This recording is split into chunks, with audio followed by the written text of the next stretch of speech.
On the night of January 7th, 2022, in the city of Memphis, Tennessee, 5 black men wearing badges and sidearms, who swore an oath to serve and protect, did none of those things, apparently.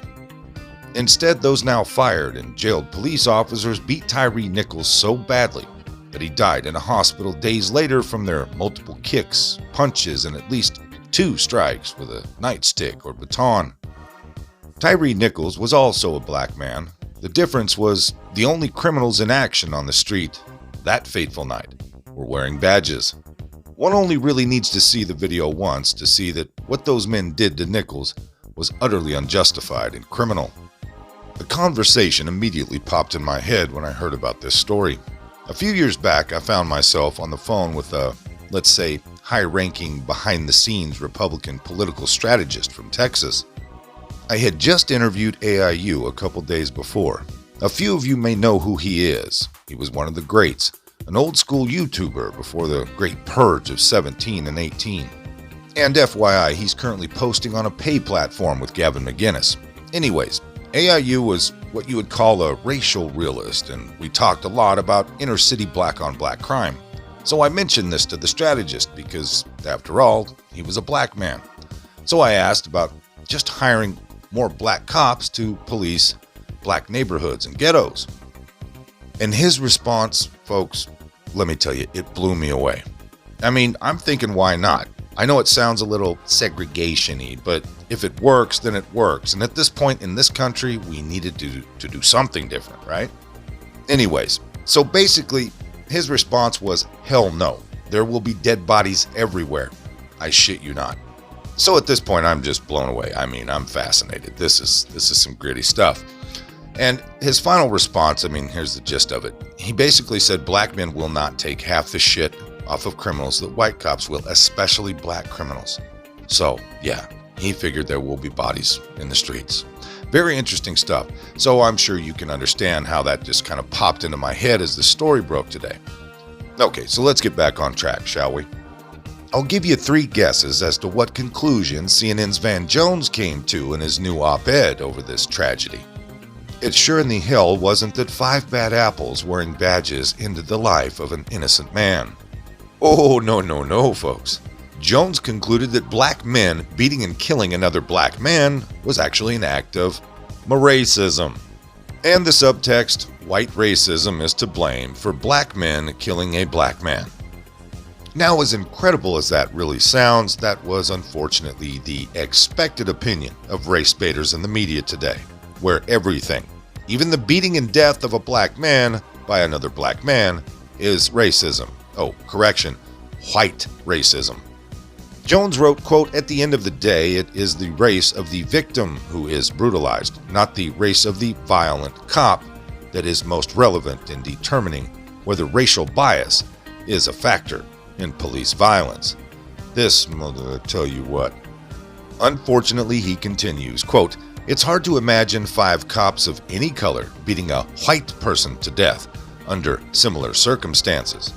And it is almost impossible to imagine 5 black cops giving a white arrestee the kind of beatdown that Nichols allegedly received." Allegedly? After all those assumptions you just heard me read, he finishes off with allegedly trying to clean this up. What a piece of so intellectually dishonest. It's that simple. For race baiters like Jones, if the victim is black, he or she is always a victim of racial hatred. Period. You see, it's a self-fulfilling statement. A statement that cannot be defeated even when the criminals are black. If a black man is the victim, race is always the reason. Jones and fellow race baiters like him are stoking flames of false hatred that will engulf the nation.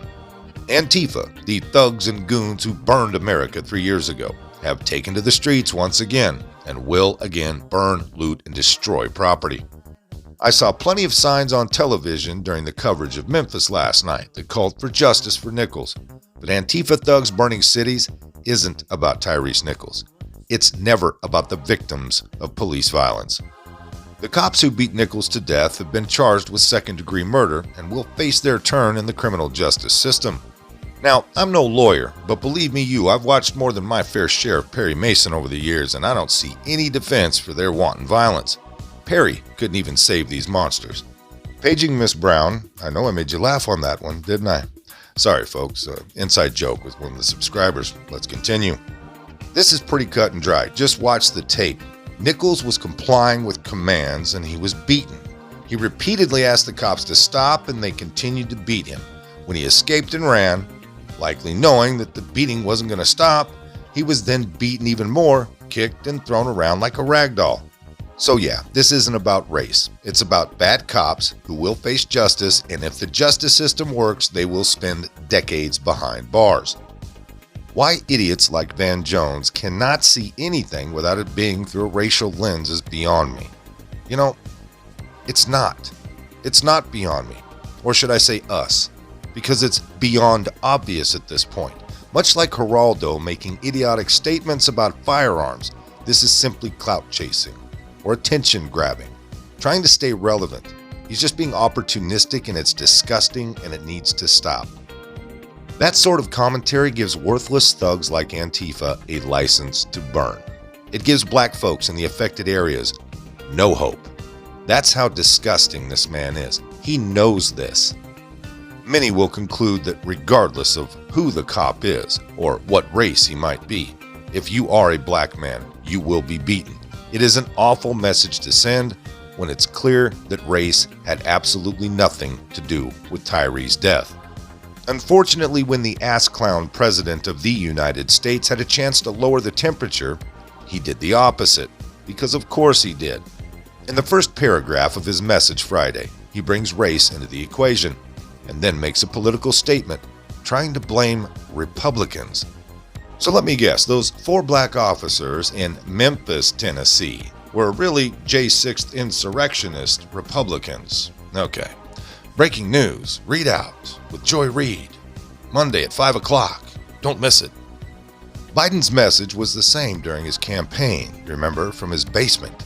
If you are black every day, you are at risk of being beaten to death by by a cop. It's an awful lie. It's of course the wrong message to send, but that's Joe Biden, the great uniter. Here's an awesomely ignorant line, no doubt written by Karine Jean-Pierre herself.